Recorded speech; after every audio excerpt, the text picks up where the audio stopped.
नमस्कार दोस्तों, आप जुड़ चुके हैं वॉइस ऑफ एमपी से और मैं हूं अब्दुल अली ईरानी। जैसा कि वॉइस ऑफ एमपी सामाजिक सरोकार की पत्रकारिता निरंतर करता रहा है, भारतीय जनता पार्टी के वरिष्ठ नेता, नीमच जिले के दिग्गज नेता, जो कि पूर्व नगर पालिका अध्यक्ष भी रहे हैं, राजनीति के साथ साथ पर्दे के पीछे जिस तरह से वो समाज क्षेत्र के काम करते हैं, सामाजिक क्षेत्रों में अपना योगदान देते हैं, आज हम मुलाकात कराते हैं उनसे। मेरे साथ मौजूद है आज के छुपे रुस्तम राकेश पप्पू जैन, जो पूर्व नगर पालिका अध्यक्ष भी रहे हैं। आइए बात करते हैं इनसे कि किस प्रकार से सामाजिक क्षेत्र में वो अपना योगदान देते हैं। राकेश जी, स्वागत है वॉइस ऑफ एमपी में आपका। धन्यवाद अब्दुल भाई। आपके राजनीति के रूप तो हमने देखे हैं, उसके रंग भी देखे हैं, लेकिन पर्दे के पीछे अन्नपूर्णा सेवा न्यास के माध्यम से आप लंबे समय से सेवा कार्यों में संलग्न रहते हैं। क्या कहेंगे इसे लेकर, किस तरह से समाज सेवा से जुड़े आप? मैं राजनीति में काम करता हूं और भारतीय जनता पार्टी का एक कार्यकर्ता हूं, और उससे पहले मैं राष्ट्रीय स्वयंसेवक संघ की शाखाओं में बचपन से जाता आया हूं, और वहां से हमें जो शिक्षा मिली है उसी को मैं आगे बढ़ाने का काम कर रहा हूं। लगभग 20-22 सालों से भादवा माता जो दर्शनार्थी पैदल जाते हैं हर नवरात्रि में, उनके लिए हमारे मित्रगण हर अष्टमी के दिन भंडारा का आयोजन करते हैं, और वो प्रक्रिया निरंतर जारी है। अभी भी हम सब लोग मिलकर जितने भी पैदल यात्री अष्टमी के दिन जाते हैं उनको स्वल्पाहार भोजन कराने का काम करते हैं। और विगत 4 सालों से हमने अन्नपूर्णा सेवा न्यास का गठन किया है। अन्नपूर्णा सेवा न्यास का गठन कैसे हुआ, उसके पीछे का मैं कुछ शब्दों में आपको बता दूंगा कि जब पूरे देश के अंदर कोरोना का संकट आया और हमारे यशस्वी प्रधानमंत्री नरेंद्र मोदी जी ने जब उस बीमारी के संक्रमण से बचने के लिए उन्होंने लॉकडाउन किया पूरे देश को, तो हमारे मन में आया कि जो शहर के अंदर गरीब परिवार है, मध्यम वर्गीय परिवार है, जो रोज कमाते खाते हैं और अच्छे अच्छे परिवारों में भी राशन समाप्त हो रहा है, उनको कहीं मजदूरी नहीं मिल रही है, तो उनके लिए हमने सबसे पहले राशन के किट बनाए और लगभग 8,000 राशन के किट इस नगर में बांटे जो रियायती मूल्य पे थे। इसके साथ साथ महाराणा बंगले के अंदर हमने एक स्थान का चयन करके वहां से नियमित भोजन के पैकेट सब लोगों को बांटने का काम हमने किया। तो एक प्रकार के सेवा का प्रकल्प प्रारंभ हुआ, और इस प्रक्रिया को हमने बंद नहीं किया, लगातार हम इसको आगे बढ़ाते गए। जैसे जैसे कोविड का समापन होता गया, लेकिन उसके बाद वैक्सीनेशन प्रारंभ हुआ, तो वैक्सीनेशन के लिए जो सरकारी मदद हो सकती थी वो हमने करना प्रारंभ करी। कि जो झुग्गी बस्तियां थी, जो वैक्सीनेशन को समझते नहीं थे, वैक्सीनेशन नहीं कराना चाहते थे, उन सब लोगों को वैक्सीनेशन सेंटरों पे ले जाना हमने अन्नपूर्णा के माध्यम से हमारी खुद की गाड़ियां करी और उनको वैक्सीनेशन के लिए लेके गए। अन्नपूर्णा सेवा न्यास के माध्यम से हमने कैंप लगाया वैक्सीनेशन कराने के लिए। तो ये सेवा के प्रकल्प निरंतर चलते रहे, और अन्नपूर्णा सेवा न्यास की एक जो शुरुआती दौर की जो टीम थी, तो हमने सबने बैठकर एक न्यास का गठन किया और सेवा के प्रकल्प प्रारंभ करना और सेवा करना नीमच की जनता की, अंचल की जनता की, ऐसा संकल्प लेके हमने कार्य प्रारंभ किया और अन्नपूर्णा सेवा न्यास का गठन हुआ। सर, अन्नपूर्णा सेवा न्यास का गठन हुआ, मेरा आपसे सवाल है, राजनीति भी वैसे तो सेवा का माध्यम है, लेकिन सेवा के नाम पे लोग मेवा भी खा लेते हैं। आप विशुद्ध रूप से समाज सेवा में भी लगे हैं, किस तरह से इस बात का ख्याल आया और कितना ज्यादा इन्वॉल्व हो गया? अब्दुल भाई, जो सेवा का जो मन से जो आता है कि सेवा करना, जो मन से भाव जो प्रकट होते हैं, वो कहीं न कहीं पारिवारिक पृष्ठभूमि भी रहती है। इसमें मेरे पिताजी भी, हम जब गांव में रहते थे तो निश्चित रूप से वे भी गांव के आसपास के लोगों की, गांव के लोगों की सेवा करने का काम करते थे। तो मेरी माँ और मेरे पिता के कारण मुझमें ये गुण आए हैं, और मैं समझता हूँ मैं कुछ नहीं कर रहा हूँ, ये परमात्मा करा रहा है, और मैं तो एक माध्यम हूँ तो जो करता जा रहा हूँ। और ये सब लोग जो नीमच के सेवाभावी टीम है, उन सब सेवा भावना के लोगों के मन आपस में मिले हैं, और उन मन के मिलने के बाद एक टीम बन गई है, और सब कोई छोटा न कोई बड़ा, कोई जाति संप्रदाय, कोई भेदभाव नहीं, सब लोग काम करते हैं। कौन पदाधिकारी ये भी पता नहीं, कहाँ से क्या आएगा ये भी पता नहीं, लेकिन सब प्रकल्प जो अन्नपूर्णा सेवा न्यास के माध्यम से नीमच में संचालित किए जा रहे हैं, बहुत ही स्मूथली, बहुत ही अच्छे ढंग से संचालित हो रहे हैं और लाखों लाख लोगों को हमारे सेवा प्रकल्पों से लाभ मिल चुका है। और अन्नपूर्णा सेवा न्यास के माध्यम से नीमच शहर के अंदर हमने अभी स्थायी प्रकल्प बना रखे हैं, जिसके अंदर हमारा एक भोजन का रथ है, हमारे पास एक अस्पताल है जिसके अंदर एमबीबीएस डॉक्टर है, वहां पर हमने टेलीमेडिसिन की एक मशीन लगा रखी है, मेडिकल स्टोर है। इस तरह से स्थायी सेवा के प्रकल्प चल रहे हैं। अन्नपूर्णा सेवा न्यास की बात करें तो उसके आप फाउंडर मेंबर हैं, संयोजक हैं। कितने लोग आपके साथ इस ट्रस्ट में जुड़े हुए हैं? अन्नपूर्णा सेवा न्यास का जो ट्रस्ट है उसमें जो संचालन के लिए जो स्थायी प्रकल्प है उनके निरंतर उनको जारी रखने के लिए एक धन राशि की आवश्यकता होती है, तो हमने सदस्य शुल्क के रूप में 1000 रुपए सालाना रखा हुआ है। लगभग 450 लोग अन्नपूर्णा सेवा न्यास से जुड़े हुए हैं जो नियमित रूप से हर साल 1000 रुपए देते हैं। कुछ बंधुवर, कुछ भामाशाह ऐसे हैं जो 3000 रुपए महीना भी देते हैं, कोई 5000 सालाना देते हैं। इस तरह से धन एकत्रित होता है, राशि आती है और इसका संचालन होता है। आपका कार्यालय मैंने देखा है प्रसादम जो अंबेडकर रोड पर है, वहां से सबसे पहले अपन बात करते हैं। आपने कई बातें कही, मैं पहले शुरुआत करूंगा कि स्वास्थ्य के क्षेत्र में बड़ा जबरदस्त आप लोग काम कर रहे हैं, शिविर वगैरह लगा रहे हैं। किस तरह से शिविरों का आयोजन हो रहा है? जब कोविड के दौरान मैं आपको लेके जाऊंगा तो उस समय मैंने देखा कि नीमच में कहीं न कहीं चिकित्सा की कमी है। दूसरा, जो हमारा जिला चिकित्सालय है वहां पर अच्छे डॉक्टर हैं, लेकिन फिर भी विशेषज्ञ डॉक्टरों की कमी है, ये सच है। तो इस बात को दृष्टिगत रखते हुए अन्नपूर्णा सेवा न्यास ने उदयपुर के Gitanjali hospital, Pacific hospital, Ahmedabad के राजस्थान हॉस्पिटल, इंदौर का वेदांता हॉस्पिटल, ऐसे सारे अस्पतालों में हमने डॉक्टरों से चर्चा करी और उनका निःशुल्क कैंप लगाने का काम नीमच शहर के अंदर किया, भादा माता के अंदर किया, ताकि जो अपने नीमच की जनता है, आसपास की जनता है, विशेषज्ञ डॉक्टरों से परामर्श ले सके और उनका स्थायी बीमारी का इलाज हो सके, खर्चा भी उनका न लगे। क्योंकि आज के साथ मैं बताना चाहूंगा कि हमारे जीवन में अगर किसी गरीब आदमी के अगर कोई स्वास्थ्य प्रतिकूल होता है तो उसका मकान बिक जाता है। भाई साहब, इतना खर्चा स्वास्थ्य में लगता है। हालांकि देश के प्रधानमंत्री जी ने आयुष्मान कार्ड बनाया है, उससे 5 लाख तक का इलाज होता है, लेकिन हर व्यक्ति के पास आयुष्मान कार्ड नहीं है। कई लोग ऐसे होते हैं जिनको बीमा जरूरत होती है चिकित्सा की, तो हम इन कैंपों के माध्यम से निःशुल्क दवाइयां उपलब्ध कराते हैं। जांच के अंदर 50% 60% उनको रियायत दिलाने का काम करते हैं और उनको स्थायी चिकित्सा मिल सके, अच्छे स्वास्थ्य की चिकित्सा मिल सके, ये काम अन्नपूर्णा सेवा न्यास के माध्यम से करते हैं। अन्नपूर्णा सेवा न्यास की ओर से एक चिकित्सालय भी चल रहा है, एक मेडिकल स्टोर भी चल रहा है, जिसमें लोगों को काफी रियायत भी दी जाती है। जी हाँ, अन्नपूर्णा सेवा न्यास में एक और विशेष कार्यक्रम हम चलाते हैं। गरीब बस्तियां जितनी हैं, जो झुग्गी बस्तियां हैं, निचले स्तर की लोग हैं, उनके वहां पर हम चश्मा लगाने का काम करते हैं। अब्दुल भाई, मैं जब पहला कैंप हमने गोंड बस्ती के अंदर लगाया और वहां पर हमने आंखों की जांच गोमाबाई के माध्यम से और सिविल हॉस्पिटल के जो डॉक्टर हैं उनके माध्यम से आंखों की जांच करवाई। जांच कराने के बाद जब उनके आंखों के चश्मे के नंबर निकले और हमने जब चश्मा उनको लगाया और जब उन्होंने कहा कि मुझे तो अच्छा दिखाई दे रहा है, अखबार पढ़ सकती हूँ मैं अब, ऐसे ऐसे, और उनकी आंखें भर आई। ऐसे ऐसे वाकये देखने को मिले कि जिन्होंने जीवन में चश्मा नहीं लगाया आंखों का नंबर का, उनके जब चश्मा लगा निःशुल्क तो दुआ मिली।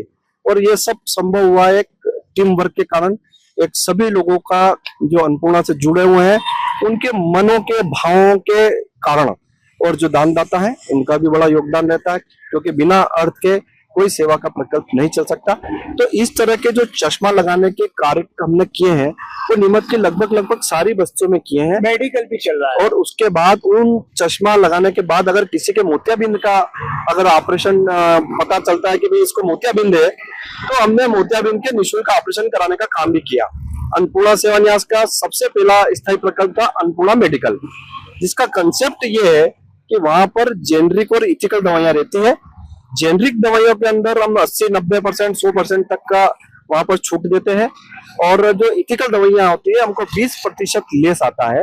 और हम 20% वहां पर ग्राहक को काट कर देते हैं, ताकि जो गरीब मध्यम वर्गीय परिवार जिनको रोज दवाइयों की आवश्यकता होती है, इतना पैसा खर्च नहीं कर सकते, वे अपना इलाज करा सकें, अपनी दवाइयों को ले सकें, स्वस्थ रह सकें और अपनी उम्र को बढ़ा सकें। इसके लिए हम लोग काम कर रहे हैं। एक बहुत ही अच्छा प्रकल्प है।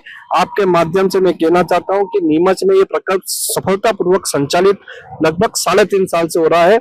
जो भी इस बात को सुने और जो सेवा के भाव रखते हैं देश में, प्रदेश में या अन्य जिलों में, अन्य शहरों में, तो वे ऐसा मेडिकल लगाएं ताकि गरीब जनता वहां से दवाई ले सके। बड़ी अच्छी बात कही आपने। एक और बात, स्वास्थ्य के साथ साथ इंसान को सबसे ज्यादा आवश्यकता होती है भोजन की, और उसके लिए आपने भोजन प्रसादम रथ चला रखा है, जो कि नीमच में काफी ज्यादा चलता है, और विशेष रूप से पीड़ित जो मरीज है उनके लिए आप भोजन उपलब्ध है, वो लोगों के अंदर बड़ा आकर्षण का केंद्र है। पुनः मैं आपको कोविड की तरफ ले जाऊंगा। जब कोविड चल रहा था तो मैं नियमित रूप से लगभग सभी अस्पतालों में जाता था, उसमें सिविल अस्पताल भी था। तो एक मेरे मित्र थे जो करोड़पति होंगे, जब उनकी माताजी को कोविड हुआ तो उनके भोजन की व्यवस्था तक वहां पर नहीं हो पा रही थी कि किस तरह से घर से भोजन लाना, क्योंकि चारों तरफ बंद का वातावरण और भोजन कराना। तो मैंने विषम परिस्थितियां देखी। कुल मिलाकर बात यह है कि उस समय को और को मैंने जिया है अपने मन से, और हमने वहां पर हाई सेकेंडरी स्कूल के अंदर भी भोजन की एक भंडारा प्रारंभ किया था।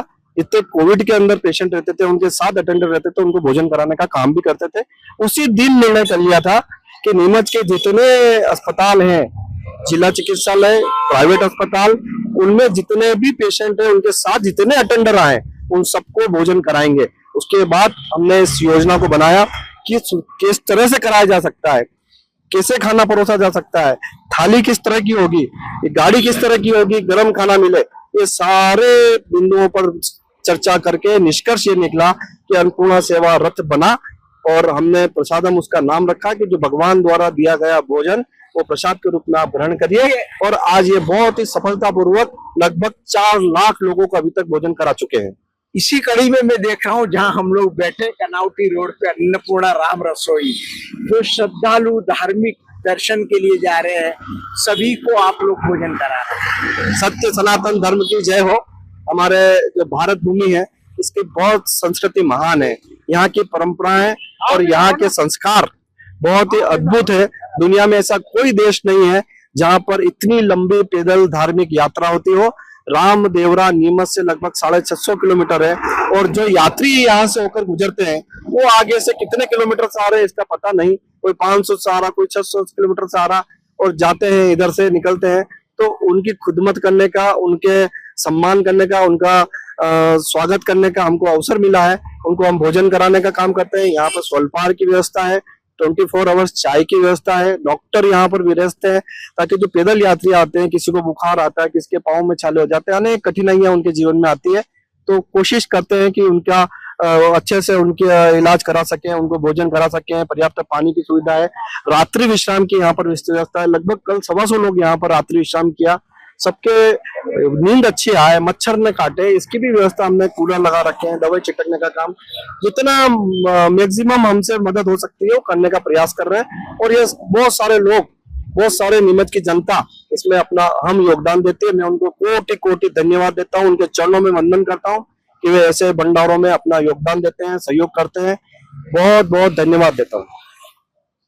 सेवा के और भी कई प्रकल्पों के बारे में मैंने सुना है कि आप लोग ट्राइसिकल वगैरह भी आवंटित करते हैं, और भी कुछ चीजें करते हैं, थोड़ा संक्षिप्त में जानना चाहूंगा। अन्नपूर्णा सेवा न्यास के माध्यम से जो दिव्यांग बंधु है जिनको ट्राईसाइकिल की आवश्यकता होती है, तो हम उनको ट्राईसाइकिल भी देते हैं। ऐसी कई सामाजिक संस्थाएं हैं जिनके माध्यम से हम ट्राईसाइकिल देते हैं, और उन ट्राईसाइकिल के ऊपर लगभग अभी तक 90 से 100 जो छत लगा चुके हैं, जो बरसात, सर्दी, गर्मी में उनको कठिनाई ना हो दिव्यांग बंधु को। इस तरह का हमारा दिव्यांग बंधु की सेवा का प्रकल्प भी चलता है। सर, सेवा भाव, विशुद्ध सेवा भाव, जो वास्तव में सेवा भाव है, उसके लिए हमारी सोच का दायरा जो होना चाहिए, जिसमें हम सब समाहित हो, विशाल दायरा होना चाहिए, निस्वार्थ सेवा भावना, परमार्थ भावना होना चाहिए। क्या कहें? बिल्कुल सही बोला आपने। और ये आप लगभग 3.5 साल से ये सेवा के जो स्थायी प्रकल्प चल रहे हैं, हम सब लोग जितनी हमारी टीम है उनमें कोई भी इस तरह का व्यक्ति नहीं है कि कहीं मेरा फोटो छप जाए, कहीं मेरा नाम आ जाए, कहीं मुझे जनता पुरस्कार दे दे, कलेक्टर हमको प्रमाण पत्र दे दे। हम उसके लिए काम नहीं करते हैं। ये जो मैं आपको इंटरव्यू के माध्यम से जो जानकारी दे रहा हूँ, ये आप समझे कि मैं आधी जानकारी आपको दे रहा हूँ। पूरी सेवा के कार्यों की जानकारी मैं आपको सोशल मीडिया के माध्यम से नहीं दे सकता। वो हमारे मन के भाव है, जितना हो सकता है उतना करने का प्रयास करते हैं। हर आदमी के चेहरे पर मुस्कान होना चाहिए, हर गरीब बच्चे के पाँव में चप्पल होना चाहिए, अच्छे कपड़े होना चाहिए, अच्छी शिक्षा मिलना चाहिए, उसका अच्छा स्वास्थ्य रहना चाहिए, उसको अच्छा भोजन मिलना चाहिए। ये हमारी सरकार कर रही है और हम सब लोग मिलकर सरकार का साथ दे रहे हैं। जब आप सब ने मिलकर, शहर की जनता ने मुझे नगर पालिका अध्यक्ष बनाया, तब मैंने शहर की गरीब बस्तियों के अंदर निःशुल्क दवाइयां और एक चिकित्सा का गाड़ी खरीदकर हमने चिकित्सा के कैंप लगाए। हर प्रतिदिन एक 4-4 वार्डों में गाड़ी खड़ी होती थी और वहां चिकित्सा देने का काम करते थे। अगर ऐसे प्रकल्प जो हमने पूरे शहर के अंदर चालू किया था, अभी वर्तमान में जो भी जनप्रतिनिधि, सभी लोगों से मैं भी आग्रह करूंगा कि पुनः उसको चालू कर सके, ताकि हमारी गरीब बस्तियों में हमारी चिकित्सा की वैन जाए, अच्छे डॉक्टर जाए और उनका इलाज करें, तो ही देश आगे बढ़ सकता है। भाई साहब, आपने राजनीतिक क्षेत्र में भी लगातार काम कर रहे हैं, सामाजिक क्षेत्र में भी काम कर रहे हैं। मन के उद्गार सेवा को लेकर और क्या कहते हैं, क्या और तमन्ना है करने की? सेवा का क्षेत्र बड़ा लंबा है सर। जी हाँ, सेवा का क्षेत्र बड़ा है और ईश्वर ने हमको मनुष्य जीवन दिया है और इस जीवन में अच्छे कर्म अगर करेंगे और सेवा का काम करेंगे, किसी के आंखों के आंसू पीने का काम करेंगे, तो निश्चित रूप से दुआ भी मिलेगी और अपना जिस जीवन, मनुष्य जीवन को सार्थकता जब भी कर सकते हैं कि जब इस मन के अंदर आनंदित हो जाए। और मन के अंदर आनंद और खुशी कहाँ से मिलेगी? अगर किसी गरीब की अपन ने मदद करी और उसके चेहरे पे मुस्कान आ गई, उसने जो दुआ दी, उसने जो आशीर्वाद दिया, वही जीवन का सत्य है। सर, मैं एक तरफ आपका जरूर ध्यान ले जाना चाहूंगा, शिक्षा के क्षेत्र में क्या किया जा सकता है सर आपके द्वारा, नीमच की समाज सेवी संस्थाओं द्वारा, जिसकी बड़ी आवश्यकता है? बिल्कुल सही है कि नीमच के अंदर सामाजिक संस्थाएं हैं और वे कुछ काम शिक्षा के लिए करती होगी, लेकिन अन्नपूर्णा सेवा न्यास की अभी पिछले महीने जो बैठक हुई थी, उसमें हमने निर्णय लिया है कि अन्नपूर्णा सेवा न्यास आने वाले समय में हम बच्चों को निःशुल्क कोचिंग उपलब्ध कराएंगे, चाहे वो प्रतियोगी परीक्षाओं की हो, चाहे वो एमबीबीएस में बैठने वाले बच्चों के प्री टेस्ट की तैयारी की हो, चाहे 9th क्लास में 8th क्लास में पढ़ने वाले बच्चों को जो सरकार से 1000 रुपए प्रति माह अनुदान मिलता है, अगर अच्छी पढ़ाई करते हैं, परीक्षा पास करते हैं, तो उस परीक्षा की तैयारी कराने का हो। इस तरह की योजना हमारी है और शीघ्रता से जो हम ठानते हैं, जो हम सोचते हैं, जो हम संकल्प लेते हैं, उसको पूरा करते हैं। शिक्षा के क्षेत्र में भी अन्नपूर्णा सेवा न्यास अच्छा काम करेगा। आखिरी सवाल, क्या आपसे मैंने पहले भी कहा, अभी भी कह रहा हूं, आपका स्वयं का विजन और क्या है और आप नीमच की सेवा भावी और दानदाता जनताओं से क्या विशेष अपेक्षा रखते हैं? देखो, नीमच शहर इस माटी की तासीर है कि यहाँ पर भारत के अंदर सर्वाधिक नेत्रदान के रूप में नीमच की नगरी पहचानी जाती है, देहदान के रूप में नीमच शहर को पहचाना जाता है। तो नीमच ब्लड के अंदर हमने अभी जो जिलाधीश महोदय थे, जो रक्तदान का कार्यक्रम चलाया, उसमें सर्वाधिक रिकॉर्ड, वर्ल्ड रिकॉर्ड बनाया नीमच के लोगों ने रक्तदान करके। तो इस शहर की तो भूमि ऐसी है कि जो हमेशा से सेवा की प्रेरणा देती है, किसी के जीवन बचाने की प्रेरणा देती है। और मैं समझता हूं कि अगर जीवन में किसी की मदद कर सके और किसी के जीवन का ख्याल रख सके, तो उससे अच्छा कुछ हो नहीं सकता। और एक सेवा का प्रकल्प और हमारा है जो नीमच शहर में चलता है, वो है पानी का। कि नीमच के अंदर कई जगहों पर पानी की प्याउएं लगी होती थी, लेकिन कहीं कहीं उनमें अच्छे साफ सुथरे पानी का अभाव होता था। तो हमने नीमच में प्रयोग किया, प्राइवेट बस स्टैंड के अंदर हमने एक 10 लाख रुपए की लागत का आरओ प्लांट लगाया है। हमारे पास 3 गाड़ियां हैं, 43 प्याऊ है, जहां पर नियमित रूप से पानी की केनों को भरने का काम हमारे लोग करते हैं। और वहां पर जो शहर में बाजार में दुकानें हैं जिसको पानी की आवश्यकता होती है तो वहां से कैन भर के भी ला सकते हैं। एक बहुत बड़ा पानी का प्रकल्प है जिसको ओम जी और पारस सगरावत जी दोनों संचालित करते हैं, वहां पर उसकी देखरेख करते हैं। जैसे अन्नपूर्णा सेवा न्यास की पूरी टीम देखती है, लेकिन ये दो लोग बहुत महत्वपूर्ण भूमिका इसमें निभाते हैं। बहुत बहुत शुक्रिया जैन साहब आपका।